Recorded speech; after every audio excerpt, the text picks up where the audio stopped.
Hello, how are you? Today I'm discussing my TBR for the month of April, and probably to the surprise of the more avid readers on BookTube, this is a most short TBR.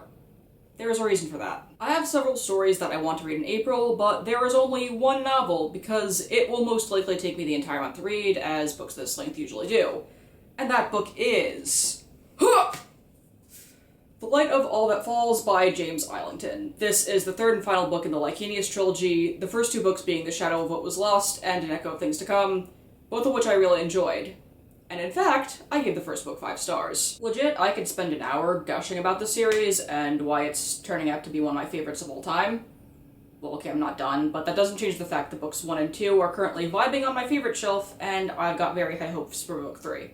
And while filming, I just realized that in my ever-infinite wisdom and big-brainedness, I forgot to turn on my microphone.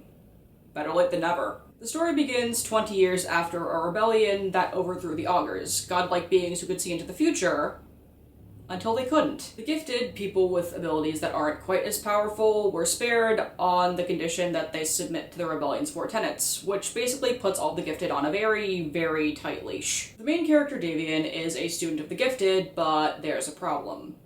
He can't use the powers he thinks he has. As it turns out, he's an augur, which sets off a chain reaction of events that may or may not include backstabbing, time travel, and heinous deeds of utter heinousness. As I've said before on the channel, it is exceedingly rare for me to give 5-star ratings for any book, or for me to love a series as much as I do with the Lycanius trilogy.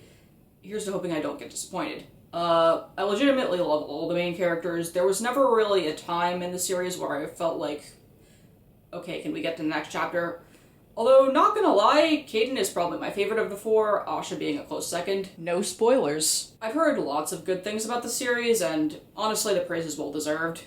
So, yeah. To compensate with the fact that I'm only reading 1 book this month, I plan on reading 3 manga volumes in April. Fun fact, 2 of the series that I'm about to mention are getting anime adaptations soon, and the 3rd already has one out, so that's hot. Also, I picked the first 2 up because they're getting adapted, so now you know. First up is Volume 1 of... Spy X Family. Or is it Spy Family? An attempt was made. Aside from the upcoming anime, this seemed like something kinda sorta up my alley, so I was like, why not? The story follows a master spy who's tasked with infiltrating an elite private school, but there's a catch. He has to procure both a wife and a child to do so. However, he has no idea that his fake wife is an assassin, and his fake child has telepathy.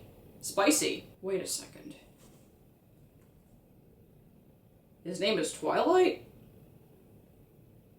Bruh. Then we have Volume 1 of... Chainsaw Man. It's a man with a chainsaw head, what more do you want? The main character makes a living hunting devils for money. He's also way into debt, but we don't talk about that, I guess. But when he's betrayed, he finds that he has the power of a devil inside him, giving rise to the titular Chainsaw Man. This sounds ridiculous, I love it already. And last up is the 2nd volume of... Mars Red. Man, that smells nice. I read the first volume in September, and I loved it. The 2nd volume literally just came out after me spending 6 months eagerly awaiting its presence, so yeah. This manga was adapted from a stage reading play, and it also received an anime adaptation in 2021. I haven't seen it yet, but I do plan to do so at some point. The story takes place in an alternate world in the early 1920s where the Japanese government creates a new unit to counter the rising threat of vampires. Christine, what is it with you and vampires these days? I don't know either, but here we are. The so-called Code Zero unit gives all vampires the same choice: surrender or get yeeted.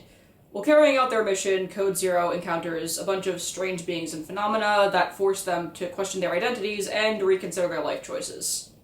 Pause. So that was my TBR for April. If you made it to the end, thank you for sticking around. Leave a coconut emoji down in the comments if you want. I recently went on a great and marvelous expedition to obtain more books, but before I talk about that, I want to talk about everything I read in March, so stay tuned. Like and subscribe, and thanks for watching.